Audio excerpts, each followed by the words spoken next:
अखिल भारतीय तेरा पंथ महिला मंडल की ओर से आज एक प्रेस वार्ता का आयोजन किया गया। इस दौरान अखिल भारतीय तेरा पंथ महिला मंडल की राष्ट्रीय अध्यक्ष नीलम, अखिल भारतीय तेरा पंथ महिला मंडल की राष्ट्रीय कन्या प्रभारी अर्चना भंडारी सहित अन्य मंडल की महिलाओं ने शिरकत की।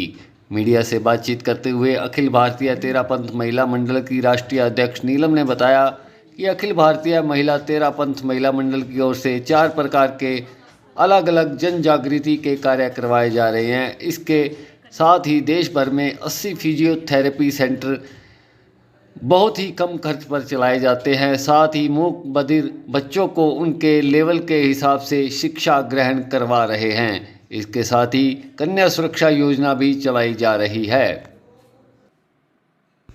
इस तरह जन जागृति के अभियान में हमारी संस्था काम कर रही है।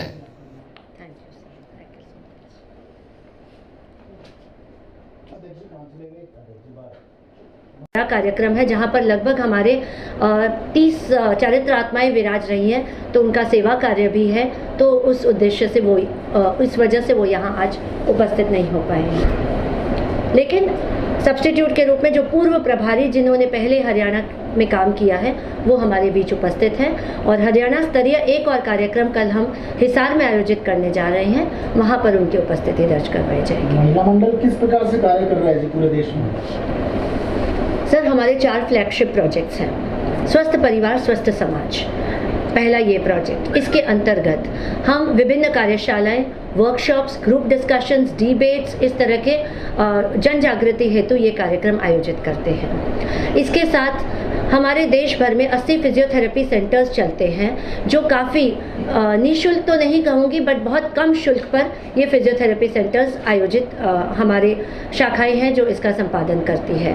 इसके अतिरिक्त हमारा एक प्रोजेक्ट स्नेहम, जिसमें हम मूक बधिर बच्चों को, चूँकि ये देश की आज़ादी का 75वां वर्ष है, इस अवसर पर 7500 मूक बधिर बच्चों को उनके लेवल के हिसाब से, चाहे वो ब्रेल बुक्स हो, सॉफ्टवेयर हो या उस तरह की जो भी स्टडी मटीरियल हो, उन्हें हम प्रोवाइड करते हैं। और चूँकि ये हमारी प्रेस कॉन्फ्रेंस है, हम आपसे भी आह्वान करते हैं कि जो भी ऐसे बच्चों की ज़रूरतें हैं वो कृपया उस स्थानीय शाखा मंडल से संपर्क करें, तो ये ज़रूरत को उनकी पूरी की जा सकती है।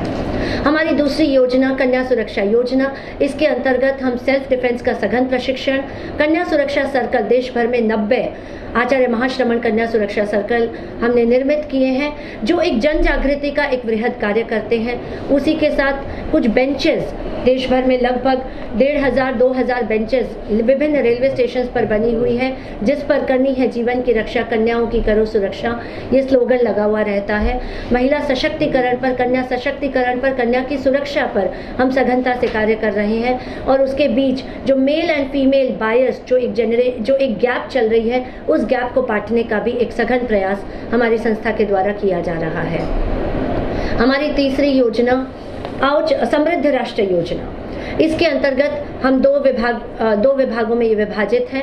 पहली, आओ चले गांव की ओर। गत 20 सालों से हमारी संस्था हमारे क्षेत्र के जो सटे हुए गांव हैं उनको संरक्षण देने में, कोविड के पूर्व हम सघनता से गांवों में जाकर कार्य करते थे और उस गांव की जो भी ज़रूरत है उसे पूरा करने का हम प्रयास कर रहे हैं। और दूसरी दिशा जाती है स्वच्छ भारत अभियान। चूँकि मृदुला जी सिन्हा ने, माननीय गोवा की जो गवर्नर थी स्वर्गीय मृदुला जी सिन्हा, उन्होंने महिला मंडल को ब्रांड एम्बेसडर बनाया था स्वच्छ भारत अभियान का। तो इसके अंतर्गत हमने लगभग 2000 टॉयलेट ब्लॉक्स स्कूलों में, 350 स्कूलों में 1 वर्षीय प्रशिक्षण हमने सघनता से, हमारी महिला मंडल ने 1 सप्ताह में 3 बार जाकर ये प्रशिक्षण 1 साल तक दिया है। और इस तरह से अनेक कार्य स्वच्छ भारत के अंतर्गत भी हम करते हैं। तो इस प्रकार ये कुछ योजनाएं हैं जिसके अंतर्गत महिला मंडल कार्य करती है।